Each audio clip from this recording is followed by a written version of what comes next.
Vanessa do Nerd Geek Feelings e hoje eu tô aqui pra falar pra vocês um pouquinho da minha experiência ao ler esses dois livros aqui. O primeiro deles, Caminho das Sombras, e o segundo, A Margem das Sombras. Eles pertencem à série Anjo da Noite, de Brent Weeks, e eles são da nossa parceira, a editora Arqueiro. Bom, a trama apresenta a história de Azoth, um menino pobre e órfão de guilda, que tenta sobreviver nas tocas, mas que almeja algo a mais, ele quer sair dali e ter uma vida diferente, talvez. Depois de muito custo e muito sofrimento, tanto dele quanto de seus amigos, ele consegue se tornar aprendiz de Durzublint, que é um famoso derramador. O derramador é uma espécie de assassino de aluguel. E com isso, Azoth ele ganha uma nova vida, uma nova profissão e uma nova identidade. Ele passa a ser conhecido como Killer Stern. Só para mentalizar um pouco, a história ela se passa em um período medieval, na cidade de Cenária, que fica localizada na terra de Midseed. Apesar de cada cidade ter o seu próprio governo, quem realmente a controla é o Sakad, que é uma espécie de poder corrupto. E esse Sakad ele possui um conselho de 9, onde cada um toma conta de um segmento. Quem é mais mencionado no livro, por ser a Shinga, por ser Shinga, que é o líder do Sakad, é a Mamaká. E ela é a Senhora dos Prazeres, ela é dona de todos os bordéis da cidade de Cenária. Os outros, eles são vagamente mencionados, mas você sabe que são ligados aos ladrões ou às finanças e por aí vai. A cidade de Cenária, ela é aterrorizada pelo perigo Caridor, que é uma outra cidade. Você não compreende muito bem o porquê desse perigo, até quando no final do primeiro livro ocorre a invasão de Cenária, E Garroth-Urzur, que é o deus rei Calidor, ele oprime todo o povo cenário e destrói praticamente a cidade. No primeiro livro, a história ela fica focada em poucas pessoas, como o Killer Stern, que é o Azoth, a menina boneca e Drow, que são seus melhores amigos, que sofrem bastante nas tocas durante o período que eles estão lá antes de serem adotados, o Durzublint com a Mamaká e o Logangai, que é uma peça-chave para o futuro cenário. O Brent Weeks, ele tem uma peculiaridade na sua forma de escrita, Ele faz o livro dele parecer um grande quebra-cabeça. Ele dá pistas para você do que está acontecendo e do que vai acontecer e te fala no meio do livro coisas que aconteceram no passado. Então, ele dá fragmentadamente o livro, ele passa a história fragmentadamente pelos capítulos. Isso é bacana porque deixa a história bem intrigante e não cansativa, vamos dizer assim, E eu senti bastante disso no livro, desde os primeiros capítulos, quando ele apresenta o Sakad, sem contar o que é o Sakad, Ele mostra a sociedade secreta, onde o Durzublint vai para pegar os serviços dele, mostra quem é Durzublint, mas você não entende muito bem o que ele faz desde o princípio, mostra um pouco das tocas com o Azoth e os seus amigos, e também a questão da importância de Logangai para o futuro cenário, ela fica subentendida logo no começo, quando o Durzublint conhece o garoto pela primeira vez, Que a reação que o Durzublint tem ao conhecer o garoto deixa você intrigado também com o garoto. O relacionamento entre o Durzublint e a Mamaká também fica no ar, Porque você sabe que eles têm um passado juntos, mas logo no início do livro não se conta porque é desse passado que eles têm juntos, Ele dá várias insinuações do passado que ele teve com ela, mas não conta diretamente o que aconteceu.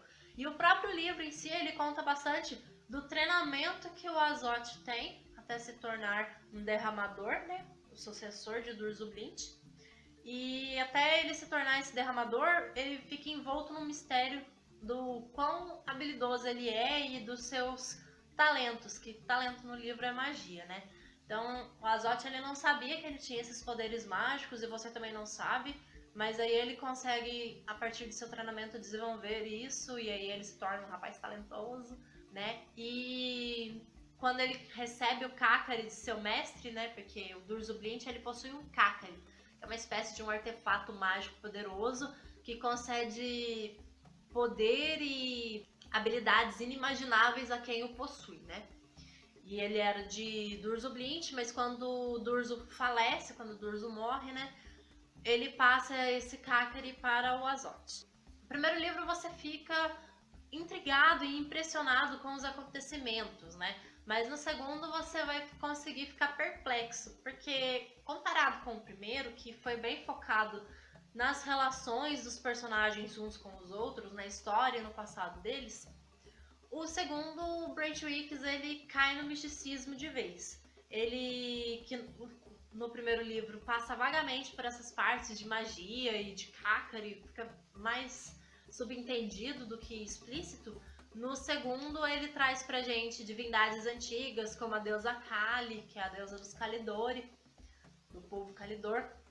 Ele traz magos e mestres da magia negra, criaturas advindas dessa magia negra. O próprio Killer Stern, que possui poderes agora inimagináveis e habilidades em magia que ele não tinha ainda no primeiro livro, né? O próprio Garrote Urzur, com todo o seu Vir, que também é uma espécie de artefato mágico, né?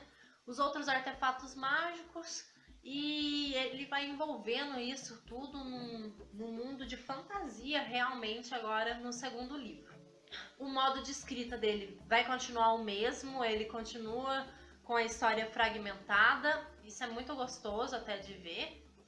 O Killer Stern, ele passa a ser um personagem um tanto quanto cômico e curioso, porque apesar de todo o treinamento que ele teve, né, com o Durzublint, que é o melhor derramador que se podia ver no mundo, ele continua ingênuo e ele passa a tomar decisões precipitadas demais.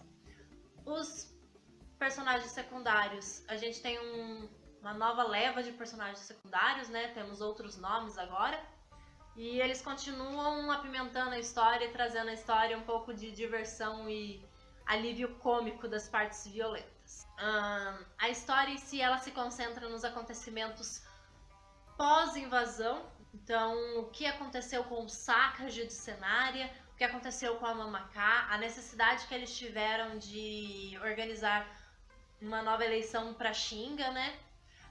As massas menosprezadas e toda a destruição que a invasão e o Garrote Urzur trouxe para a Cenária. Nesse ponto, eu acho que fica bem claro que o Garrote Urzur faz tudo isso em busca de um único objetivo, que é encontrar o Kakari Negro, né?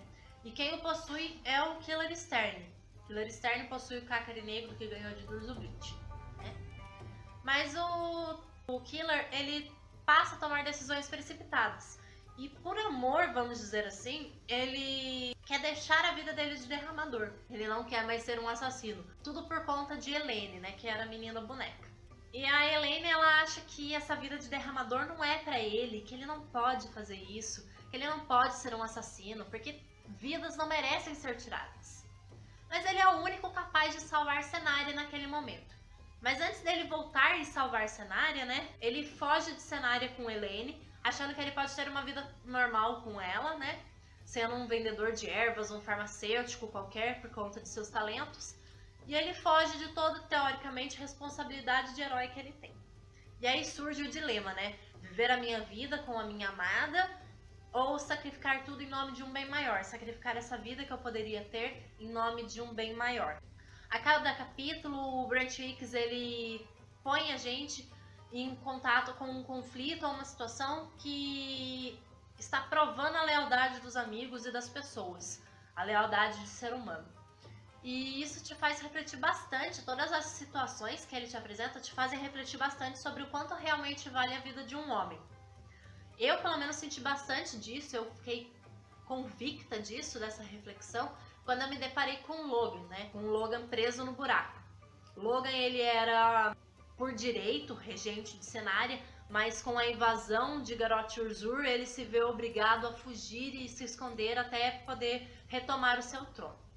E ele acaba caindo no buraco, que é uma espécie de cadeia. Só que nessa cadeia, os soldados Kalidori, eles tratam de forma desumana os prisioneiros. Eles não podem ver o sol, lhes é retido alimento, lhes é retido bebida, e os soldados, eles impingem dor e sofrimento a todo instante nos prisioneiros. E essa falta de humanidade com que eles são tratados acaba refletindo neles próprios, porque eles acabam esquecendo o que é ser um humano, o que é ter lealdade para alguém, o que é sentir amizade ou sentir empatia por outra pessoa. E eles se tornam criaturas horríveis, degradadas e cruéis.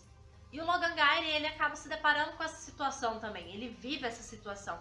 E você não sabe se ele vai se tornar uma criatura degradada também, ou se ele vai conseguir resistir a tudo aquilo. Isso te provoca bastante durante o livro. O desenrolar da libertação cenária em si, ela espera os últimos capítulos. O livro, ele, como eu disse, ele é focado no que aconteceu, então ele vai mostrando várias preparações para a batalha final. Então acontece uma noite de derramamento de sangue, onde as prostitutas, né, acabam matando os soldados Calidori em seus bordéis. Depois elas fogem e se escondem e vão de encontro ao exército da resistência cenária e lutam ao lado de Logan, né, para a libertação contra o exército de Garrote. De um lado, o povo cenário, sem muitos recursos, sem quase nada. De outros, Calidor, com todo o seu exército bem armado, e os magos e masters, e a criatura que a deusa Kali deu vida e a tornou insaciável em busca de sangue e destruição. A própria deusa Kali e Garrote Urzur, com toda a sua violência, né, que ele acaba raptando mulheres e as transformando em suas escravas sexuais, para depois transformá-las em estátuas vivas. Tudo isso faz com que o livro 2 seja consideravelmente mais violento do que o primeiro, mas nada tão traumatizante, já que Brent Weeks ele deixa tudo de forma mais subentendida do que explícita, essas partes que são mais macabras, vamos dizer assim, né? Mas eu gostei desse toque com um pouquinho de crueldade à trama. Deu uma apimentada legal à história. O que realmente me surpreendeu foi a capacidade de Brent Weeks criar um mundo que vai além do romance, né? Ele é um autor para vários leitores. Além do romance, a gente encontra a magia, a aventura, misticismo, um pouquinho de crueldade quando necessário. Então ele abrange uma gama bacana para qualquer tipo de leitor. Você também vai se surpreender com ele. Os personagens dele, que ele tem um carinho muito grande, eu acho, para criar os personagens, porque cada um tem a sua característica marcante. Até mesmo os personagens secundários, todos eles são cheios de vida. E a atenção que ele deu a Killer, que a gente passou desde seu treinamento, toda a sua infância no livro 1, né, o seu treinamento, até se tornar o derramador que ele é hoje, e o herói que ele foi para Cenária. Então eu achei bem bacana tudo isso. Eu gostei bastante, eu recomendo os livros de Brent Weeks. E eu já estou no aguardo do livro 3 já. Muito obrigada por assistir até aqui, eu espero que você tenha gostado. Um beijo e até a próxima!